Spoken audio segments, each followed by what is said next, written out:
Hello बच्चों, तो पिछले लेक्चर में हमने किया था बच्चों गॉस थ्योरम या फिर गॉस लॉ। आज भी हम गॉस थ्योरम या फिर गॉस लॉ पे ही करेंगे, लेकिन उसके एप्लीकेशन के बारे में पढ़ेंगे बच्चों। एप्लीकेशन जैसे electric field bye using Gauss law, electric field को फाइंड करेंगे आज हम देखेंगे कि चार्ज का डिस्ट्रीब्यूशन कैसा है, उस चार्ज के डिस्ट्रीब्यूशन से इलेक्ट्रिक फील्ड की वैल्यू कितनी होगी बाय यूजिंग गॉस लॉ। हमें रिजल्ट पहले से पता होता है। आज फर्स्ट टॉपिक हमारा electric field due two point charge by using Gauss law, लेकिन पॉइंट चार्ज की वजह से हमें पता होता है जो इलेक्ट्रिक फील्ड कितनी होती है किसी पॉइंट पे। पॉइंट चार्ज की वजह से किसी पॉइंट पे अगर उसके बीच का डिस्टेंस r है तो उस पॉइंट चार्ज के कारण उस पॉइंट पे इलेक्ट्रिक फील्ड होती है बच्चों हमारी k/r²। ये तो रिजल्ट तो हमें पहले से पता होता है, लेकिन ये गॉस लॉ है ना, इससे ज्यादा मगजमारी नहीं करनी पड़ेगी बच्चों। कैलकुलेशन से इजी होगा हमारा, ये टाइम बचाएगा। आज का फर्स्ट टॉपिक रहेगा बच्चों electric field due two point charge by using Gauss law. तो फर्स्ट टॉपिक है बच्चों due two point charge, electric field due two point charge by using Gauss law. और इसमें यह भी देखेंगे बच्चों हम गॉसियन सरफेस को चूज कैसे करेंगे।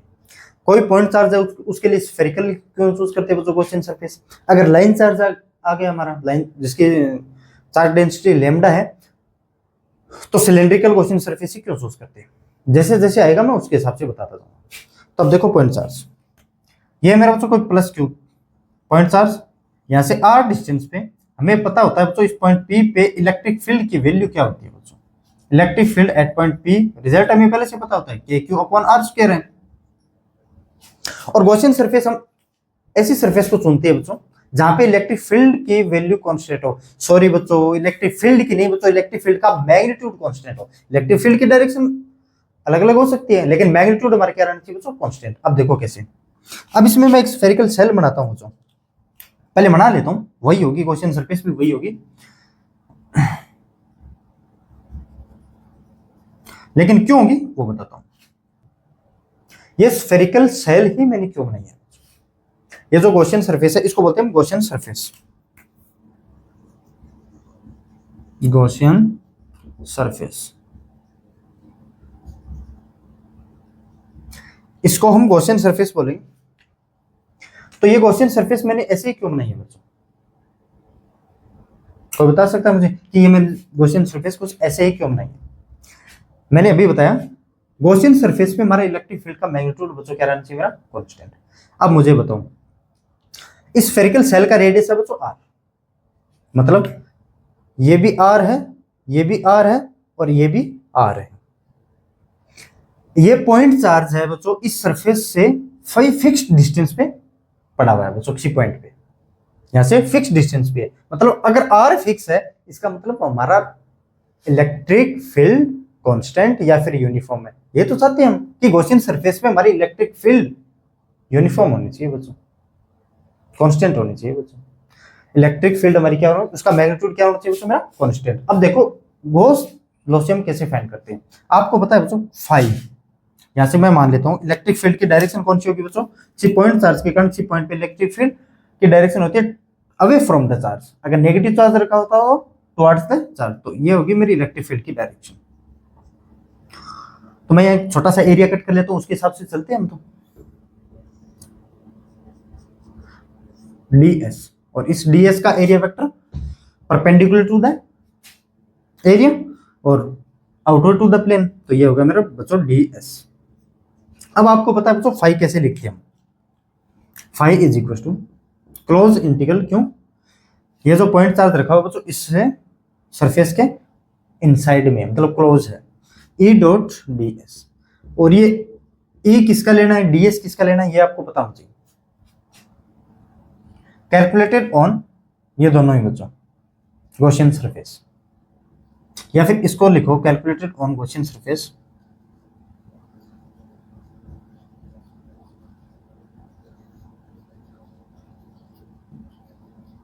Gaussian surface, area of Gaussian surface.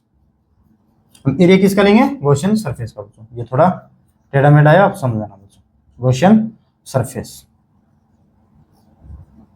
ये आप हमेशा ध्यान रखना। तो इसमें मैं इस पॉइंट चार्ज वाले में टाइम ले रहा हूं, उसके बाद में नहीं बताऊंगा कि इलेक्ट्रिक फील्ड काम में हम कैलकुलेट करने वाले गॉसियन सरफेस पे। एरिया किसका लेंगे, गॉसियन सरफेस का। तो यहां से फाई देखो बच्चों E डॉट ds, फाई हमारा क्या, E हमारा क्या रहेगा बच्चों, constant. So phi is equal to E D S cos theta, और ये थीटा किस किस के बीच में एंगल है बच्चों, इलेक्ट्रिक फील्ड और एरिया वेक्टर, इलेक्ट्रिक फील्ड उसी डायरेक्शन में और एरिया वेक्टर भी उसी डायरेक्शन में। अब देखो इस पॉइंट पे भी देखो, इलेक्ट्रिक फील्ड की डायरेक्शन हमारी कौन सी होगी, ये, यहाँ पे एरिया कट करना पड़ेगा, यहाँ पे एरिया कट करेंगे तो इसकी भी डायरेक्शन डी एस ये, लेकिन इलेक्ट्रिक फील्ड का मैग्नीट्यूड हर पॉइंट पे सेम होगा बच्चों इस सरफेस पे। तो ई हमारा कौन क्या है, कांस्टेंट बाहर आ जाएगा, और cos थीटा cos 0 डिग्री 1, तो ये ई मेरा बाहर आ गया बच्चों, क्लोज इंटीग्रल ऑफ ds। और एरिया किसका लेना बच्चों, गॉसियन सरफेस का, और गॉसियन सरफेस हमने कैसे सोचते थे कि बच्चों स्फेरिकल शेल, स्फेरिकल शेल का एरिया 4πr², सो e इंटू 4πr²। एक तो ये हमारा आ गया फाई। अब बाय यूजिंग गॉस लॉ, एक बार हर चीज लिख के बता रहा हूं, उसके बाद नहीं बताऊंगा, बाय यूजिंग गॉस लॉ वगैरह वगैरह। फाई कैसे लिखते हैं हम, Q enclosed upon epsilon naught, तो इस सरफेस के इनसाइड में जितने भी पॉइंट है, जितने भी चार्ज की वैल्यू है उसे लिखेंगे। इस सरफेस के अंदर कितना है चार्ज, बोलो प्लस Q, तो Q अपॉन एप्सिलॉन नॉट, इन दोनों को इक्वेट करोगे, so Q upon epsilon naught is equal to E into 4πr²। तो यहां से E की वैल्यू देखो कितनी आएगी मेरी, यहां से E is equal to Q upon epsilon not into 4πr², rearrange करो इसको, Q upon 4π epsilon not r² और 1 अपॉन 4π एप्सिलॉन नॉट r² को, सॉरी 1 अपॉन 4π एप्सिलॉन नॉट क्या लिखते हैं K, so E is equal to KQ upon r²। देखो बच्चों result में कोई फर्क नहीं है, रिजल्ट में कोई डिफरेंट नहीं है, लेकिन करने का तरीका भी, ठीक है बच्चों। अब देखो बच्चों नॉन कंडक्टिंग, कंडक्टिंग स्फीयर और नॉन कंडक्टिंग स्फीयर हम किसको बोलेंगे, इसमें मैं डीपली नहीं जाने वाला बच्चों, ऊपर ऊपर से बताऊंगा आपको कि ऐसा ऐसा सोचना है, इसमें पोटेंशियल में जाएंगे ना हम तब पढ़ेंगे हम पूरे डिटेल में इसमें कंडक्टिंग क्या है और नॉन कंडक्टिंग क्या है बच्चों। अब इसमें भी होलो स्फीयर और सॉलिड स्फीयर, होलो और सॉलिड, इसमें भी होलो और सॉलिड, ये क्यों पढ़ा रहा हूं मैं होलो और सॉलिड, कंडक्टिंग और नॉन कंडक्टिंग, क्योंकि अब हम स्फीयर के बारे में पढ़ने वाले बच्चों। स्फीयर के कारण इलेक्ट्रिक फील्ड कितनी होगी, नॉन कंडक्टिंग स्फीयर होगा कि कंडक्टिंग होगा कि होलो होगा कि सॉलिड होगा। अब होलो देखो, ये होता है मेरा कुछ इस तरह से होलो, मतलब एक फुटबॉल कुछ इस तरह से बाहर से ढका हुआ है ऐसे, ठीक है बच्चों। तो देखो होलो स्फीयर है मेरी, अगर मैं इसको पॉइंट प्लस क्यू चार्ज देता हूं बच्चों, क्या देता हूं मैं इसको, प्लस क्यू चार्ज देता हूं, तो ये सरफेस पे डिस्ट्रीब्यूट हो जाता है बच्चों। वैसे भी होलो है, अंदर तो कुछ नहीं रहेगा, तो ये सरफेस पे वैसे भी डिस्ट्रीब्यूट होगा, कंडक्टिंग हो चाहे नॉन कंडक्टिंग हो, तो सरफेस पे डिस्ट्रीब्यूट हो जाता है। तो कौन, चार्ज, इसमें भी सरफेस पे ही होगा अगर मैं प्लस क्यू चार्ज देता हूं तो बच्चों, है ना। होलो है तो बीच में तो रहेगा नहीं, खाली जगह है, फ्री स्पेस है बीच में, तो ठीक है। अब देखो बच्चों solid sphere, solid sphere leather वाली गेंद मान लो आपको, है ना, या फिर आयरन की बॉल मान लो कुछ जो अंदर से भी भरी हो, उसको देंगे तो अगर कंडक्टिंग स्फीयर होगा तो जितने भी अंदर चार्ज है बच्चों उसमें भी वो स्फीयर पे ही डिस्ट्रीब्यूट हो जाएंगे। आपको बस इतनी चीज याद रखनी है बच्चों।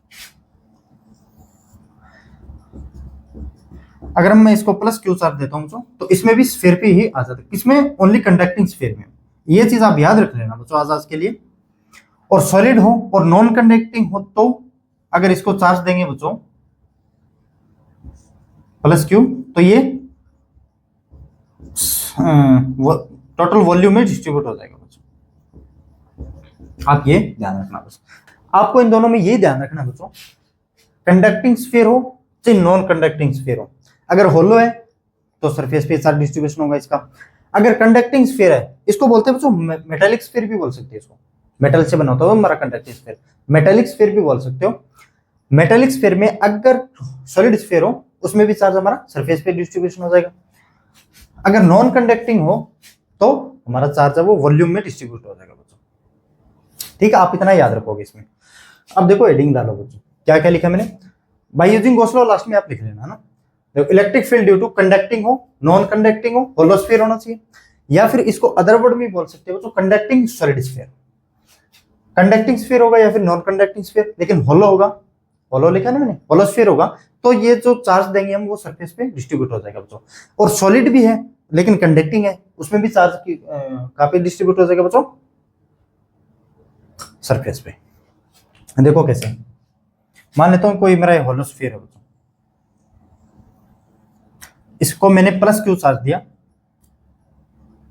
तो ये डिस्ट्रीब्यूट हो गया बच्चों कुछ यहाँ पे सरफेस पे। कितना चार्ज है मेरा, ये प्लस क्यू चार्ज। अब इसके लिए हम 3 पॉइंट ढूंढेंगे। 3 पॉइंट में हमें इलेक्ट्रिक फील्ड की वैल्यू कैलकुलेट करनी होगी बच्चों। एक तो आर डिस्टेंस पे, इस पॉइंट पी पे, एक इसके सरफेस पे, और इसकी रेडियस है बच्चों आर, ये ध्यान रखना। और इस क्यू पे और सी इनसाइड द पॉइंट, ये मान लेता हूँ आर मानूंगा तो रेडियस मान लोगे, एस मानूंगा इसका एरिया मान लोगे, टी मान लेता हूँ बच्चों ना, ये टी पॉइंट। अब तीनों पॉइंटों पे देखेंगे अलग अलग इलेक्ट्रिक फील्ड की वैल्यू कैसे रहने वाली है। इसके कारण, इस चार्ज डिस्ट्रीब्यूशन के कारण यहाँ पे कौन सा सरफेस हम चूज करें, क्वेश्चन सरफेस, ताकि इलेक्ट्रिक फील्ड की वैल्यू कांस्टेंट रहे इस आर डिस्टेंस पे। स्फेरिकल होगी बच्चों ऑब्वियसली, क्यों, जो चार्ज डिस्ट्रीब्यूशन है उसके देखो कुछ ऐसी आएगी, मतलब सेम डिस्टेंस पे होगा चार्ज डिस्ट्रीब्यूशन। क्वेश्चन सरफेस कुछ ऐसे लेंगे हम, ये थोड़ा सही बनना मुश्किल है लेकिन आप देख लेना, ये जो चार्ज का डिस्ट्रीब्यूशन ना तो इस सरफेस से सेम है। यहां से इस पॉइंट पे इलेक्ट्रिक फील्ड की वैल्यू सेम होगी, इस पॉइंट की इलेक्ट्रिक फील्ड वैल्यू सेम होगी, इस पॉइंट के लिए इलेक्ट्रिक फील्ड वैल्यू सेम होगी, इस चार्ज डिस्ट्रीब्यूशन का इस पॉइंट पे इलेक्ट्रिक फील्ड की वैल्यू सेम होगी। पहले मैं यहां पे कर लेता हूं मुझे, if R greater than capital R है बच्चों, जो चार्ज डिस्ट्रीब्यूशन का सरफेस है ना हमारा होलोस्फीयर, उसका रेडियस, उस रेडियस से बाहर कोई पॉइंट हो, उसके लिए हमारे इलेक्ट्रिक फील्ड की वैल्यू क्या रहने वाली है, पहले वो चेक कर लेता हूं। कैसे होगा मेरा, phi E dot D S enclose charge है बच्चों। देखो इस चार्ज डिस्ट्रीब्यूशन का इलेक्ट्रिक फील्ड की डायरेक्शन कौन सी होने वाली है पता कर सकते हैं। मान लेता हूं मैं इतना सा यहां से चार्ज ले लेता हूं, पॉइंट चार्ज सा, तो इस पॉइंट पे इलेक्ट्रिक फील्ड की वैल्यू कुछ ऐसी। अब बोलोगे सर वो तो ठीक है, लेकिन यहाँ पे अगर मैं लूंगा कुछ से, तब इलेक्ट्रिक फील्ड की डायरेक्शन कौन सी होने वाली है, ये बताओ मुझे। तो मैं इसमें पहले आपको बता देता हूँ कि अगर मैं कुछ यहाँ से पॉइंट लेता और यहाँ से इलेक्ट्रिक फील्ड की वैल्यू देखता बच्चों, तो इस एक्सिस के साथ मान लेता हूँ एंगल थीटा है मेरा, और ये बच्चों इलेक्ट्रिक फील्ड। तो इसका ए कंपोनेंट ई कोस थीटा इस डायरेक्शन में आता, इसका ए कंपोनेंट ई साइन थीटा नीचे आता बच्चों, मतलब ई साइन थीटा कुछ ऐसे आता और ई कोस थीटा कुछ ऐसे आता। बोलोगे सर इसी यहाँ पे भी तो लेना पड़ेगा ना बच्चों पॉइंट कोई ना कोई, देखो कुछ ऐसे, ये भी एंगल थीटा मान लेता हूँ, तो ये ई है, तो ई साइन थीटा ये होता मेरा और ई कोस थीटा मेरा ये होगा। तो रिजल्टेंट जो इस सरफेस, इस होलोस्फीयर के कारण जो इस पॉइंट पे इलेक्ट्रिक फील्ड की वैल्यू है कुछ ऐसी होने वाली है, तो रिजल्टेंट इलेक्ट्रिक फील्ड। ठीक है बच्चों, ये समझ के मैं तो समझाने के लिए, क्या बोलोगे सर अगर मैं मार्क कर देता डायरेक्ट कि यहाँ से देखो एक छोटा सा एरिया कट करेंगे डीएस, और उस पॉइंट पे इलेक्ट्रिक फील्ड की वैल्यू ये होती है, मुझे तो ये बोलना पड़ता, लेकिन मैं आपको एक एक चीज बताने वाला हूँ ठीक है ना, तो आपको ये मैं रफ कर रहा हूँ साथ साथ में, वरना ये तकलीफ देगा बिना मतलब की। ठीक है, आप समझ गए ना बच्चों इलेक्ट्रिक फील्ड की डायरेक्शन कौन सी होने वाली है इसमें। ये मेरी इलेक्ट्रिक फील्ड की डायरेक्शन, यहाँ एरिया वेक्टर कुछ कटना कल, ये डीएस वेक्टर, ये तो समझाने की जरूरत नहीं है आपको ना, DS vector perpendicular to the, लेकिन आउटवर्ड होना चाहिए, इनसाइड नहीं होगी कभी डायरेक्शन एरिया वेक्टर की वजह। तो ऐसे इलेक्ट्रिक फील्ड कहाँ कैलकुलेट करते हैं इलेक्ट्रिक फील्ड की वैल्यू, क्वेश्चन सरफेस पे, और एरिया किसका लेते हैं, क्वेश्चन सरफेस का, वो भी स्फेरिकल है बच्चों। तो यहां से देखो ई डी एस cos 0 की value 1, this value is 1। So electric field हमारी कांस्टेंट है E into 4πr², to 4πr², ये तो हो गया मेरा फर्स्ट इक्वेशन। लेकिन आपको पता है by using Gauss law phi is equal to Q enclosed upon epsilon naught, लेकिन क्यू इनक्लोज्ड इस गॉसियन सरफेस के अंदर कितना बच्चों, प्लस क्यू लिया था हमने, plus Q upon epsilon naught. तो इन दोनों को इक्वल पुट करोगे तो E इज इक्वल टू कितना आएगा मेरा बच्चों, के क्यू अपॉन आर स्क्वायर, के क्यू अपॉन आर स्क्वायर।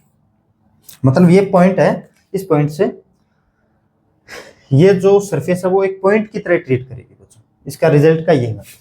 क्यों? पॉइंट चार्ज के कारण किसी पॉइंट पे इलेक्ट्रिक फील्ड के क्यू अपन आर स्क्वायर रहती है हमारी, ये भी के क्यू अपन आर स्क्वायर आ रही है, तो ये कुछ पॉइंट की तरह लगेगा यहाँ इस पॉइंट से देखने पे। ठीक है बच्चों, अब देखो मैं यहाँ पे लेता हूँ, तो गॉसियन सरफेस हम चूज करेंगे बच्चों R is equal to R पे, यहीं पे R is equal to R पे, और इलेक्ट्रिक फील्ड की वैल्यू कांस्टेंट होनी चाहिए। बोलोगे सर ये क्या बात कर रहे हो, इलेक्ट्रिक फील्ड की वैल्यू कांस्टेंट होनी चाहिए? बिल्कुल होनी चाहिए बच्चों। क्यों? क्योंकि बच्चों इस सेंटर से आर डिस्टेंस पे ही तो हमारा चार्ज डिस्ट्रीब्यूशन है, सेंटर से आर डिस्टेंस पे तो हमारा चार्ज डिस्ट्रीब्यूशन है, तो इलेक्ट्रिक फील्ड की वैल्यू कांस्टेंट रहेगी। यहाँ निकालो, यहाँ निकालो, यहाँ निकालो, यहाँ निकालो, तो ठीक है बच्चों। तो R is equal to R रखना में, और इलेक्ट्रिक फील्ड की वैल्यू ये हमारी एनी टाइम कांस्टेंट रहेगी बच्चों। क्यों रहेगी? देखो जैसे थोड़ा सा इधर जाएंगे, ये आर पे डिपेंड करती है बच्चों, के क्यू ओपन आर स्क्वायर, बार वाला पॉइंट, के क्यू ओपन आर स्क्वायर। अगर इतना ही आर है तो इलेक्ट्रिक फील्ड की वैल्यू और बड़ी होगी। क्यों? अगर आर हमारा स्मॉल है तो इलेक्ट्रिक फील्ड की वैल्यू बड़ी, आर अगर बड़ा है ये तो इलेक्ट्रिक फील्ड की वैल्यू कम। तो जैसे जैसे दूर जाते जाएंगे इलेक्ट्रिक फील्ड की वैल्यू कम होती जाएगी बच्चों। तो R is equal to R पे हमारी इलेक्ट्रिक फील्ड की वैल्यू कांस्टेंट रहती है, वो कितनी? K Q upon capital R square. So E is equal to K Q upon capital R square plus Q, ये है ना मेरा कैपिटल लिया ना मैंने, के क्यू अपॉन आर स्क्वायर। ये एनी टाइम पे कांस्टेंट रहेगी बच्चों। अब इसके अंदर, क्यों इसके अंदर कोई चार्ज नहीं है तो इलेक्ट्रिक फील्ड जीरो रहने वाली है। इलेक्ट्रिक फील्ड क्या रहने वाली मेरी? जीरो। देखो यहाँ पे कांस्टेंट ही क्यों रहेगी, ये तो समझ में आ गया ना बच्चों आपको। क्योंकि देखो सेंटर से आर डिस्टेंस पे हमारा चार्ज डिस्ट्रीब्यूशन है, और उसी पे हमारी गॉसियन सरफेस है, और चार्ज का डिस्ट्रीब्यूशन भी गॉसियन सरफेस पे ही है। लेकिन मैंने एक बात बताई थी बच्चों आपको प्रॉपर्टीज ऑफ गॉस लॉ में, कि डिस्क्रीट चार्ज पे गॉसियन सरफेस अलाउ नहीं है।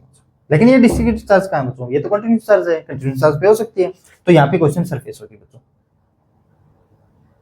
तो इलेक्ट्रिक फील्ड हमारी के क्यू अपॉन आर स्क्वायर जो कि कांस्टेंट रहने वाली है। अब इसके या तो इधर जाओगे या फिर उसके इधर जाओगे, तब हमारी इलेक्ट्रिक फील्ड की वैल्यू चेंज हो सकती है। इनसाइड करोगे तो इलेक्ट्रिक फील्ड की वैल्यू जीरो, कैसे होगी बताऊंगा।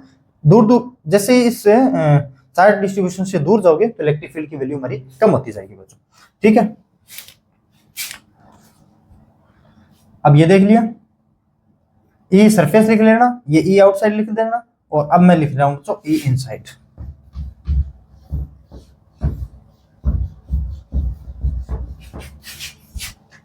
ई इनसाइड, यहां से इस टी पॉइंट पे देखो बच्चों, यहां से गॉसियन सरफेस को ड्रॉ करो, जिस पॉइंट पे हमें निकालना होता है बच्चों वहां पे हम गॉसियन सरफेस लेते हैं। तो ये देखो बच्चों कुछ गॉसियन सरफेस कुछ ऐसे। अब बोलोगे सर लफड़ा हो गया, क्या लफड़ा हो गया? तो इसके इनसाइड में कोई चार्ज ही नहीं है। अगर इसके बाहर लेते हैं तब तो है, सरफेस लेते हैं तब सरफेस पे डिस्ट्रीब्यूशन वैसे भी था, प्लस क्यू था। लेकिन इनसाइड कोई चार्ज ही नहीं। आगे बताना है क्या मतलब है यार, ना E into pi R square is equal to Q upon epsilon naught करूंगा तो इलेक्ट्रिक फील्ड जीरो है, sorry inside the charge zero है तो इलेक्ट्रिक फील्ड जीरो होगी। इसका क्या मतलब है ना, तो इसके अंदर रीजन में इलेक्ट्रिक फील्ड की वैल्यू क्या रहेगी बच्चों? जीरो। अब इसके लिए मैं ग्राफ बना देता हूँ आपको, ई वर्सेस आर, ये आर है मेरा और ये ई है। इनसाइड इलेक्ट्रिक फील्ड कहां से कहां तक? R is equal to R तक इलेक्ट्रिक फील्ड की वैल्यू जीरो रहने वाली है बच्चों। क्यों? जैसे सरफेस के थोड़ा सा अंदर आ गए तो इलेक्ट्रिक फील्ड इनसाइड इस सरफेस के अंदर कोई इनक्लोज चार्ज नहीं है, इनक्लोज चार्ज नहीं है, इलेक्ट्रिक फील्ड कहां से होगी? ठीक है, तो ये है बच्चों कोई R is equal to R, तो इस पॉइंट तक हमारी इलेक्ट्रिक फील्ड की वैल्यू रहने वाली है बच्चों जीरो। इलेक्ट्रिक फील्ड की वैल्यू कितनी? जीरो। और मैक्सिमम कौन सी होगी भाई? कांस्टेंट इलेक्ट्रिक फील्ड होगी, कौन सी? K Q upon R, R distance पे कितनी होगी? के क्यू अपॉन आर, जो मैक्सिमम होगी बच्चों के क्यू अपॉन आर स्क्वायर। उसके बाद में जैसे जैसे आगे बढ़ेंगे, जैसे जैसे आगे बढ़ेंगे इलेक्ट्रिक फील्ड का मैग्नीट्यूड हमारा क्या होता जाएगा बच्चों? कम। जैसे जैसे आर बढ़ेगा ये equal to K Q upon R square होता है, आर बढ़ेगा तो इलेक्ट्रिक फील्ड की वैल्यू कम होती जाएगी आर स्क्वायर से, तो ये कुछ ऐसे हो। आर अगर इन्फिनिटी रख देंगे तब इलेक्ट्रिक फील्ड की वापस जीरो वैल्यू हो जाएगी। आर इन्फिनिटी क्या रखेंगे, लेकिन जो भी आपको आर इन्फिनिट रखेंगे तो ऐसे बोल देते हैं बस, है ना। तो इलेक्ट्रिक फील्ड की वैल्यू क्या रहेगी मेरी? जीरो। तो ई वर्सेस आर ग्राफ मेरा ये रहने वाला है बच्चों। अब सॉलिड नॉन कंडक्टिंग स्फीयर के लिए देखो, उसमें मजा आएगा। अब देखो, अब ये हेडिंग देखो बच्चों, electric field due to solid non conducting sphere. Solid है लेकिन नॉन कंडक्टिंग है। जो भी चार्ज देंगे वॉल्यूम में डिस्ट्रीब्यूट होगा बच्चों। देखो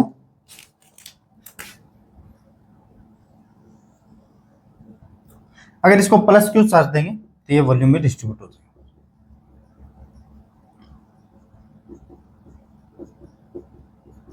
कुछ इस तरह से, समझे?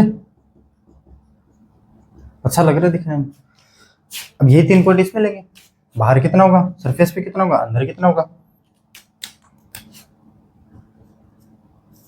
इस पॉइंट ये डिस्टेंस आर है, ये पॉइंट ए है, इस पे इलेक्ट्रिक फील्ड की वैल्यू कितनी होगी, ये पॉइंट बी है, यहाँ पे कितनी होगी, और एक आर डिस्टेंस और ले लेता हूँ बच्चों, ये पॉइंट सी है, यहाँ पे कितनी होगी हमें वो बताना है। पहले मैं बाहर बता देता हूँ बच्चों। बाहर वाले के लिए गॉसियन सरफेस कुछ ऐसे स्फेरिकली चूज करेंगे बच्चों।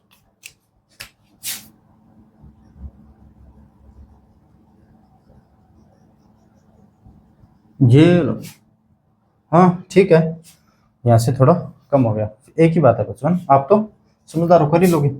फर्स्ट कौन सा है हमारा, आर ग्रेटर देन आर। अब मैं वो लिखूं क्या बच्चों, phi is equal to E dot D S cos theta. Positive charge है तो पॉजिटिव चार्ज के कारण इस पॉइंट पे इलेक्ट्रिक फील्ड की डायरेक्शन भी यही होगी, और यहाँ पे एक एरिया और कट करोगे तो इलेक्ट्रिक एरिया वेक्टर की भी डायरेक्शन यही होगी बच्चों। ठीक है, तो ए इलेक्ट्रिक फील्ड और D S vector. Phi equal to A D S cos 0 degree E, इस पॉइंट में हमारी यूनिफॉर्म होगी, क्यों, चार्ज डिस्ट्रीब्यूशन से सेम डिस्टेंस पे है, ऐसा वैसा करेंगे, लफड़ा करेंगे। तो मैं अब यहाँ से डायरेक्ट लिखना सीखो बच्चों, ई इंटू 4πr²। ई किस कहाँ पे लिखेंगे हम, जिस पॉइंट पे निकाल रहे हैं, और एरिया कौन सा लेंगे हम, गॉसियन सरफेस का बच्चों, एरिया लेना है, वॉल्यूम नहीं एरिया। और स्फेरिकल है तो स्फेरिकल के लिए 4πr² is equal to Q enclosed upon epsilon naught, Q enclosed upon epsilon naught.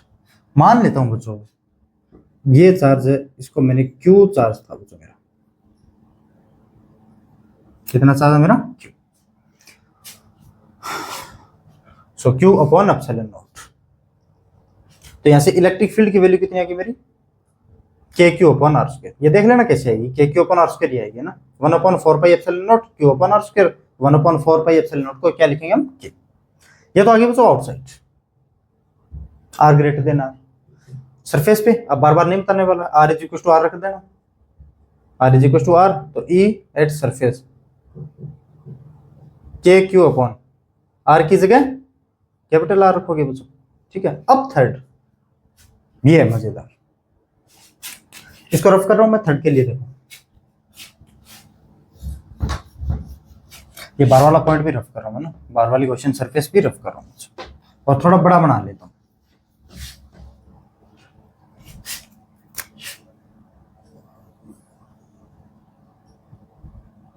ये प्लस चार्ज डिस्ट्रीब्यूशन है इसमें, ये कुछ इस तरह से, यहाँ पे कोई पॉइंट ए है बच्चों, पी मान लो, यहाँ से डिस्टेंस आर है, यहाँ पे मैं इलेक्ट्रिक फील्ड चाहिए, और मान लेता हूँ इसका चार्ज बच्चों कितना है, क्यू है, यहाँ पे इलेक्ट्रिक फील्ड चाहिए। तो गॉसियन सरफेस जिस पॉइंट पे चाहिए वैसे बनाते हैं, स्फेरिकल, और डीएस वेक्टर कौन सा होगा मेरे, इस गॉसियन सरफेस का एरिया होगा। ठीक है, तो ये आर है, तो आप तो पहले तो ये देखो थर्ड कौन सा मेरा, ये आर लेस देन आर, तो phi is equal to E D S. तो देखो पॉइंट चार्जेस है बच्चों, पॉइंट चार्ज की वजह से किसी पॉइंट पे electric field away from the charge, और यहाँ पे एक डीएस कट करोगे, ये भी इलेक्ट्रिक फील्ड की डायरेक्शन, और ये बच्चों डीएस की डायरेक्शन, इसके बीच का एंगल 0 डिग्री। तो फाइव कैसे लिखूंगा मैं, यहाँ पे ई इंटू 4πr² कर रहा हूँ बच्चों, E into 4πr² is equal to Q enclosed upon epsilon naught. लेकिन इसमें दिक्कत यही है, क्यू इनक्लोज्ड की दिक्कत आ गई, क्यू इनक्लोज्ड। अगर टोटल सरफेस होती हमारे पास तब तो क्यू इनक्लोज्ड हमारा क्यू था, लेकिन हमने तो इतना ही कट किया इसका, तो इसमें कितना चार्ज होगा बच्चों, जो ये क्यू चार्जेस है बच्चों 4/3πr³ में डिस्ट्रीब्यूटेड है, तो इस 4/3πr³ में कितना डिस्ट्रीब्यूट होगा हमें वही देखना है बस। इसके रेडियस इसमें नहीं लिखी क्या मैंने, ये आर है बच्चों ना, देखो, और इसका चार्ज मान लेता हूँ क्यू डैश, इस गॉसियन सरफेस के अंदर जो इनक्लोज चार्ज है बच्चों क्यू डैश मान लेता हूँ, तो Q dash upon epsilon naught, Q dash की वैल्यू हमें फाइंड करनी है बच्चों। देखो क्यू चार्ज में, या फिर ऐसे लिखो, कितने वॉल्यूम में कितना चार्ज है, कितने वॉल्यूम में 4/3πr³ में, क्यों, जो चाहिए यूनिट एंड डायमेंशन में है बच्चों, जो चाहिए उसको राइट साइड में लिखते हैं ना, क्या चाहिए में क्यू डैश, राइट साइड में लिखेंगे। 4/3πr³ में कितना चार्ज है बच्चों, क्यू। यूनिट वॉल्यूम में कितना होगा बच्चों, क्यू अपॉन 4/3πr³। लेकिन इसका एक नाम और है बच्चों,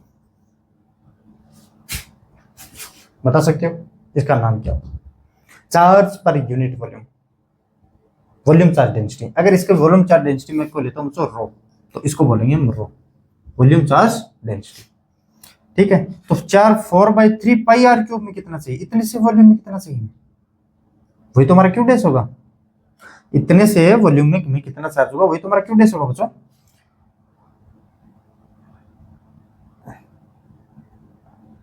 हाँ क्या लिख रहा हूं मैं, हाँ 4/3πr³ में कितना होगा, देखो Q upon 4/3πr³ into 4/3πr³, लेकिन इसमें स्मॉल r³ लेना है बस, 4/3π से 4/3π, so Q dash is equal to कितना होगा मेरा यहाँ पे, इतने से वॉल्यूम में कितना चार्ज है बच्चों, क्यू डैश है, तो इतने से वॉल्यूम में चार्ज कितना है, ये Q r³ upon capital R³, ये है बच्चों इसमें charge.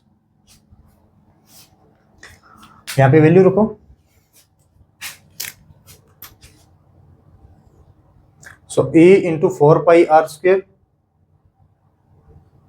Is equal to Q dash की value Q r³ upon R³ upon epsilon not, so E is equal to R³ का R², एक R बचा बच्चों, Q into R upon 4π epsilon not into R³,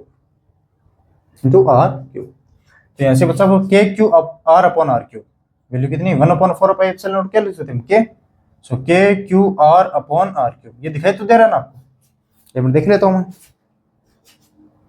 हाँ ठीक है बच्चों दिखाई दे रहा है, KQ R upon R³।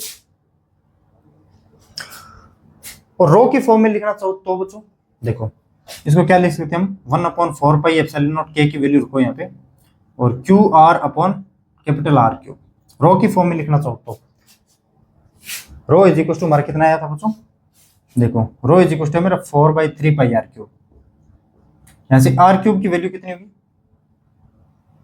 R³ की वैल्यू कितनी होगी, 3 rho upon 4π is equal to R³, ये R³ की वैल्यू यहाँ पे पुट करो, रो के फॉर्म में आ जाएगा बच्चों। चार्ज नहीं गिवन हो, वॉल्यूम चार्ज डेंसिटी गिवन देते, तो E is equal to QR upon 4π epsilon not into R³, so 3 rho into 4π ऊपर लेके जा रहा हूँ, तो 4π से 4π कैंसिल, 4π से 4π कैंसिल, तो E is equal to QR upon 3 rho, R³ की वैल्यू कितनी हुई है, 3 रो अपॉन 4π, और ये 3 रो अपॉन 4π R³ में रखेंगे, तो 3 रो अपॉन ऊपर चला जाएगा 4π, 4π से 4π कैंसिल, सो QR अपॉन इंटू 3 रो। आपको ये पता चल गया, ये R तो हमारा कांस्टेंट है बच्चों, कैपिटल R इस स्फीयर का रेडियस है, लेकिन ये R वेरी कर रहा है, जैसे जैसे R बढ़ाओगे इलेक्ट्रिक फील्ड की वैल्यू बढ़ेगी, क्या बात, और लीनियरली क्यों, इलेक्ट्रिक फील्ड की पावर 1 और इसकी भी पावर 1 स्ट्रेट लाइन में बढ़ेगी कुछ। अब इसका ग्राफ देख लेते हैं बच्चों ना, अंदर कितना था, ये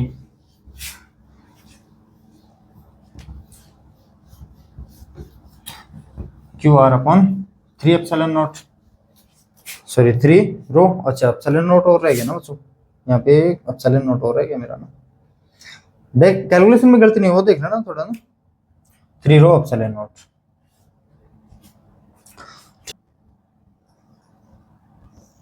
E versus R, E versus R, ये बच्चों R is equal to R, surface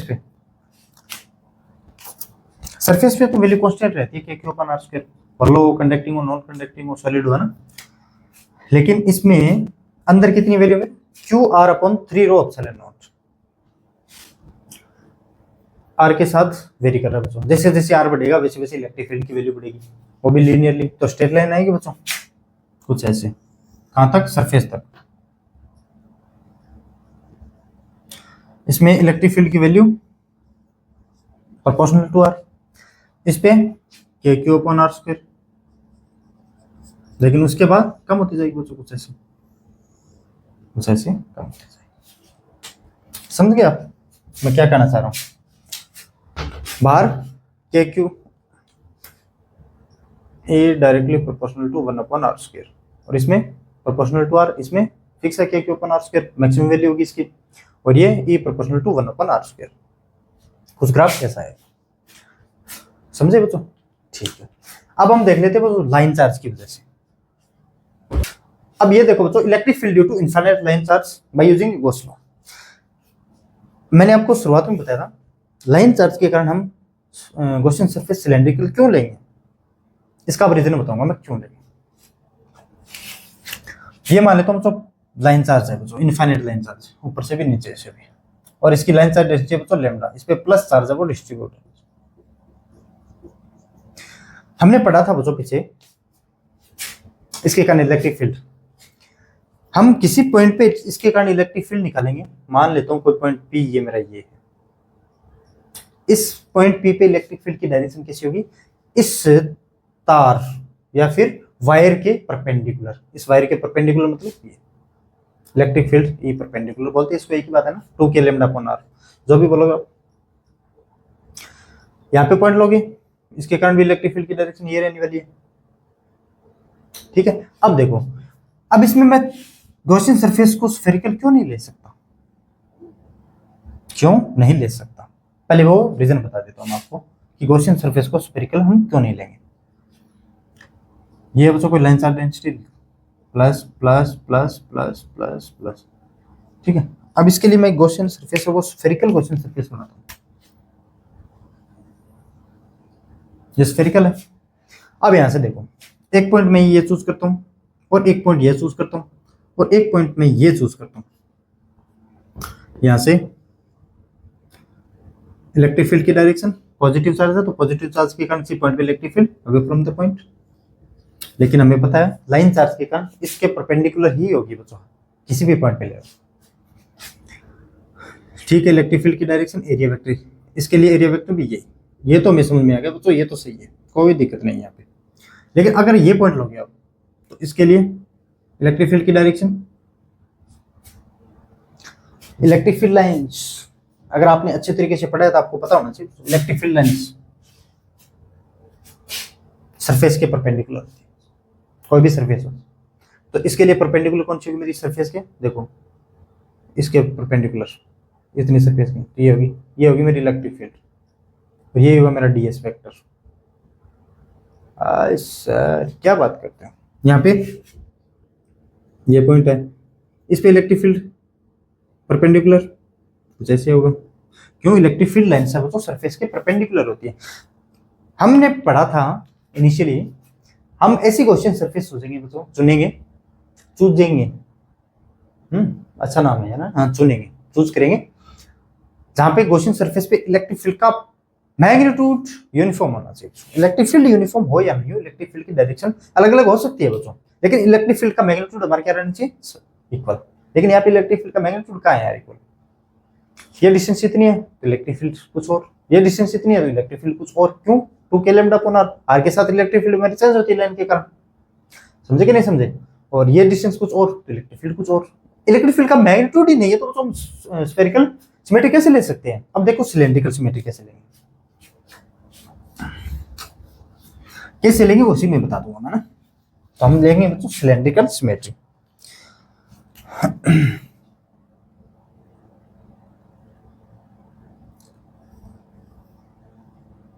दोनों इक्वल ही है क्या?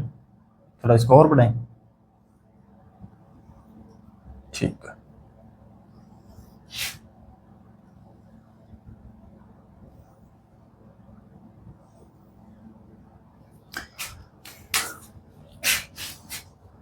इलेक्ट्रिक फील्ड इस लाइन चार्ज के कारण किसी भी पॉइंट पे इलेक्ट्रिक फील्ड इस लाइन चार्ज के परपेंडिकुलर होने वाली है। अब इस पॉइंट पे देखो बच्चों, इस पॉइंट पे इलेक्ट्रिक फील्ड की डायरेक्शन कुछ ऐसे। इस पॉइंट पे देखोगे तो इलेक्ट्रिक फील्ड की डायरेक्शन कुछ ऐसे, कुछ ऐसे।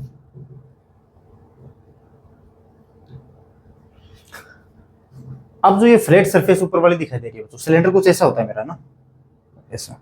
ऊपर वाले जो फ्लैट सरफेस है उसके लिए एरिया वेक्टर कुछ ऊपर की ओर डायरेक्शन, यहां दिखा देता हूं मैं एरिया वेक्टर। हमें इससे मतलब ही नहीं है बच्चों, क्यों? इससे गुजरने वाला फ्लक्स ही जीरो होगा, इस लाइन चार्ज के कारण इससे गुजरने वाला फ्लक्स ही जीरो होगा। फ्लक्स ही जीरो होगा, उसके लिए क्या लिखना और क्या नहीं लिखना, कैसे जीरो होगा? इलेक्ट्रिक फील्ड की डायरेक्शन ये, एरिया वेक्टर की डायरेक्शन ये, तो इन दोनों के बीच में angle 90 degree, cos 90 degree zero, तो phi EDS cos theta 0 degree. तो इससे हमें कोई मतलब ही नहीं है, ओनली इलेक्ट्रिक फ्लक्स पास होगा वो कर्व्ड सरफेस से पास होगा बच्चों।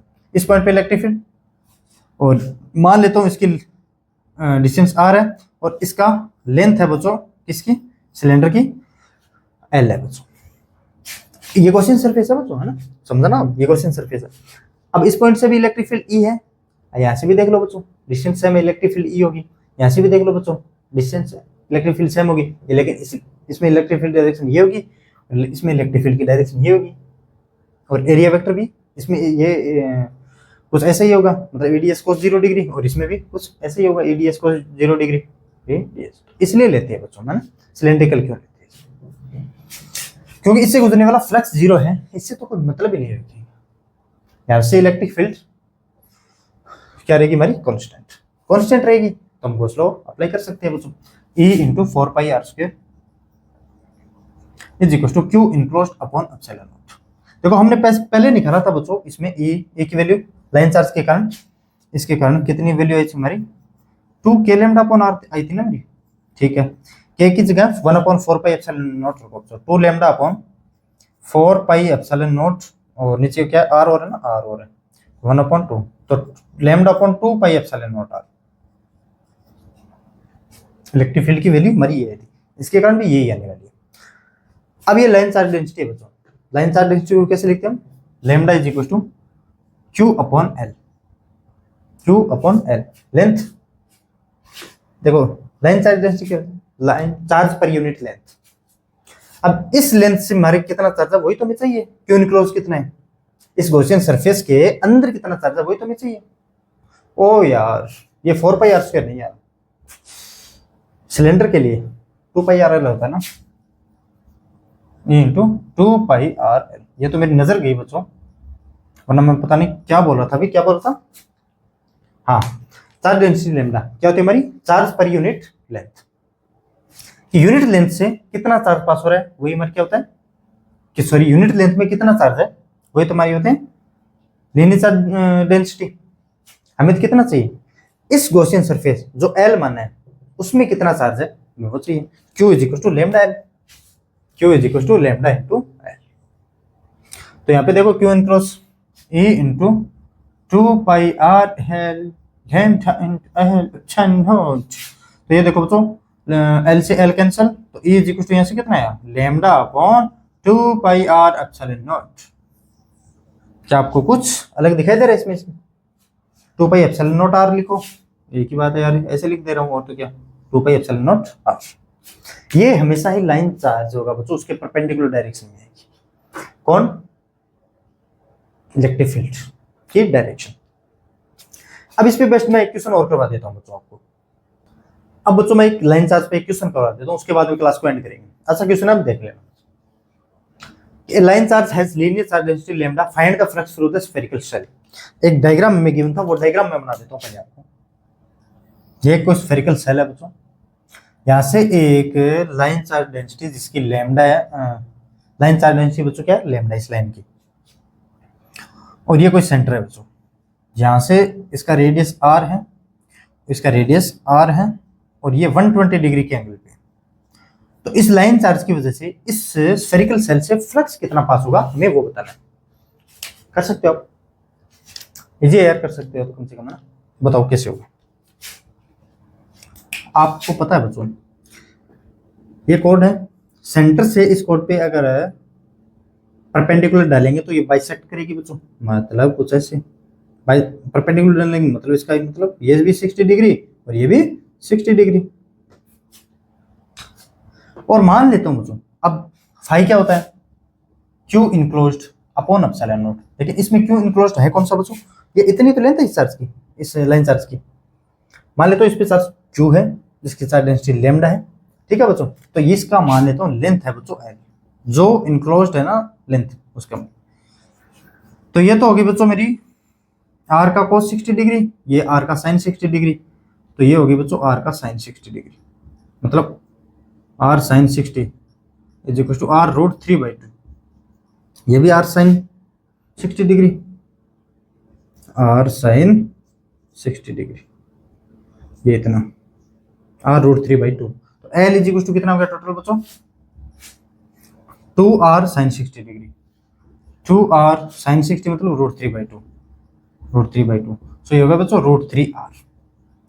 एल की value 5 is to Q enclosed upon epsilon naught. Q कैसे लिखे हम, लेमडा इंटू एल, तो lambda into root 3r, L की वैल्यू रूट 3r रहता है, समझ गए ना बच्चों, ठीक है। तो 5 is equal to Q enclosed lambda root 3r upon epsilon naught. ये होगा इस स्फेरिकल सेल से जो फ्लक्स पास होगा हमारा ये होगा। अब ये बच्चों स्फेरिकल सेल से फ्लक्स इसी चार्ज की वजह से क्यों होगा, क्यों हमें गॉस लॉ से पता फ्लक्स लिखते हैं हम Q enclosed upon epsilon not, वरना कठिन हो जाता है ये क्वेश्चन, है ना। अब गॉस लॉ से इजी हो गया, Q enclosed upon epsilon not. अब इतनी लेंथ हमें दी है, इसमें कितना चार्ज इनक्लोज्ड है वही तो हमें बताना है, इस सरफेस के अंदर कितना इनक्लोज है, तब भी तो इससे फ्लक्स पास होगा बच्चों, वरना फ्लक्स पास कैसे होगा ना, ये हमें गॉस लॉ बताता है। ठीक है बच्चों, आज के लिए बस इतना ही,